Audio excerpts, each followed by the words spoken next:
Hey everyone, today is gonna be a review on The Walking Dead Season 3 finale, Welcome to the Tombs. Basically, the episode begins with Milton getting beat up by the governor, and then they show the torture chamber, and Andrea's in the chair, tied in the chair, and then, for some reason, the governor just decides that he's not going to use this torture chamber that the Talking Dead has been boasting about since like the previous episode. He just somehow decides on the fly that he's not going to use it after there was all this hype about all of his torture tools and how this chamber is going to be of some significance. Instead, he gives Milton an option saying that he could redeem himself if he decides to kill Andrea. And of course, we know that Milton wouldn't do that. But what's really odd, or what struck me as really odd about this episode, is that, well, first off, the governor just changes his mind about torturing Andrea because we don't see any of that. But then he gives Milton this knife to go and kill Andrea. We all know Milton's not going to kill Andrea, but it kind of almost seems as though the governor outsmarts Milton. Like, you can't tell me that Milton isn't smarter than the governor. Like, obviously Milton is smarter than the governor. He's a scientist, but yet he doesn't really do anything to try to save himself. Like, he doesn't grab a tool off of the torture chambers, it had a steel plate or whatever.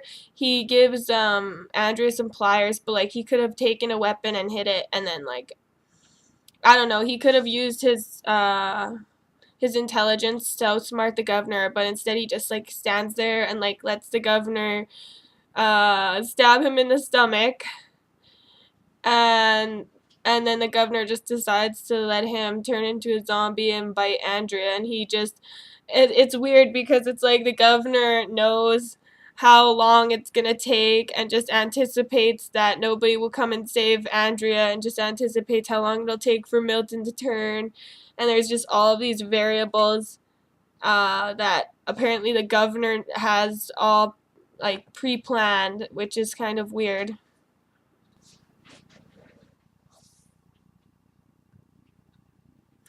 Okay, and what is up with Andrea sitting in the chair, and instead of being terrified about the governor at this point, he has you in this torture chair. She's just saying, "Oh, governor, you don't have to do this." And it's almost as though she still doesn't believe that he's evil after all of this that she's seen from him. She's still trying to convert him and tell him, "Oh, you don't have to do this. Just let us go."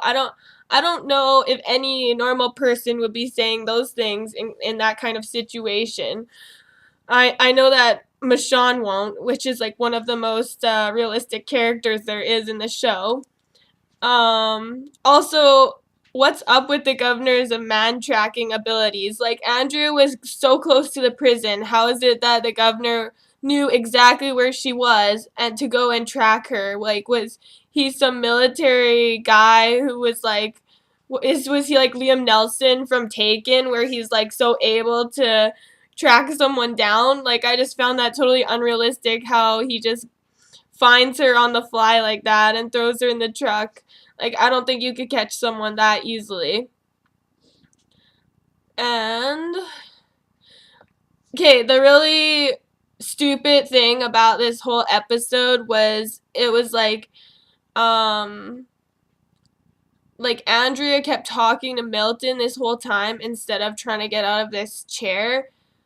It just kept dragging on and on throughout this episode. It was just so tedious. I just hated it so much because if you're okay, any normal person in this situation who's knowing that Milton's gonna turn into a zombie and bite you, you actually probably want to work fast to get out of this chair, but instead she's just staring at Milton, having this crazy heartfelt conversation with him, and she knows that she could potentially die if she doesn't get out of this chair. she just sits there so calm, and it's just so unrealistic because nobody would be that calm in that situation. She's not panicked at all. That's what leads me to believe that she actually wanted to die. Like, I think she gave up at that point because nobody would be sitting in the chair not trying to escape the chair if they actually wanted to live. Like, this really made me compare that epic scene from Glenn when he got taken by Merle, because as soon as the walker was coming at Glenn was moving so fast to get out of that, and like you could see all the emotion in that scene and everything, and like it was like Andrea was like totally drained of any emotion. She was just sitting there all calm, just like not caring if she gets out or if she doesn't get out, which I found really retarded. Like that was not realistic at all. And we're also showing that when Milton turns and he goes after Andrea, one of her hands is already free and she has the pliers in them. So it's almost the scene almost makes it look like she's like about to stab him in the head, like what he wanted her to do. But then suddenly we find out that he bit her. But like going back and comparing this scene to like Glenn's epic escape on the walker that Merle like sicks on him or whatever. Um, I'm pretty sure that she could have just like used her legs and like kicked the walker back, because it's a walker. It's not a mutant and it doesn't walk fast. All she needed to do was kick him back, or it even looked like she even had the time to stab him in the head, but she doesn't do that. It's almost as though she just like lets him bite her, because she already has her one hand free. And okay, and then we get the one scene in the prison where Glenn and Maggie defends the prison. That was like super epic. It was awesome to see like those things that were like smoke bombs or something. But what was really weird is like when they're coming back on the road, and this is like so unrealistic. Like one of the reasons why I love The Walking Dead is because it's so real, and it doesn't have any of that like, I don't know. I don't really consider it to have a lot of like nonsense that wouldn't really happen, but like this scene really does, because the governor shoots down all of his people and like not one single person shoots him down. Like you have all these people that are running and screaming and you don't have one person that shoots him down. Martinez doesn't try to shoot him down, and neither does that other military guy. They just stand there looking like um, little schoolboys that had their pants wet or something. They don't even try to take him down, and I know that any good person in their right mind wouldn't just stand there and let innocent people get shot and not take this guy out. Like, it's one guy. I hate how this episode makes the governor seem almost invincible. Like, he walks around like he's this huge, tough guy, like almost like a god that nobody can defeat. No, that he's one guy. Anyone could have easily shot him and taken him out, and the fight and war would have been over. Okay, and then we get this controversial scene where Herschel and Carl are in the woods, and there's that boy, and everyone is like having this huge debate about what Carl did, saying that it was just cold-blooded murder and everything. But in my opinion, Carl was the only one who made sense in this whole episode. The governor's going crazy, Andrew's trying to die, Milton gets stabbed for no reason and doesn't even try to outsmart himself and get away from the governor.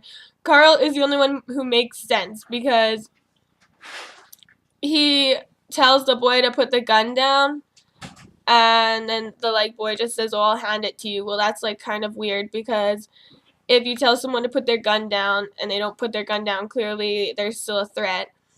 And so Herschel doesn't like the way that Carl handles the situation by killing that boy, but I kind of like Carl's mentality, because he said like it's better to take out a threat before it becomes a threat. I mean, if they would have eliminated the governor, like Andrea had so many chances to eliminate the governor, it wouldn't have escalated, and then more people wouldn't have had to die. So if you feel somebody's a potential threat in that kind of world, you have to take them out. Okay, and one of the biggest questions about this episode that I have is, why kill Milton? Seriously, he was such a dynamic character that had like so much potential to grow and change in this apocalyptic world, but the writers just like killed him off for no no good reason, in my opinion. He would have been so useful to Rick's group, and he has that moment with Herschel where it's almost foreshadowing like a good things to come for Milton, but then they just kill him off. Also, that kiss with Andrea, where Andrea kisses him on the cheek, it almost foreshadows there's gonna be some type of like romantic relationship between them, but then they just both die, so it's almost like pointless in the director's part to do that. And the last thing that really bothered me about this episode is they didn't even show Andrea shoot herself. There's this like dramatic tension throughout this whole episode, like, oh, Andrea may die, oh my god, gotta say goodbye to her and everything. But all we see is a door and a gunshot, and we don't even get to see her or see her dead body and like Michonne holding her with a tear in her eye or something that kind of just like brings a conclusion to their relationship. So I don't know. That was really weird. It was a really bad season finale, and yeah, I'd just like to hear what everyone else has to think of it. Comment and let me know. Thanks. Bye.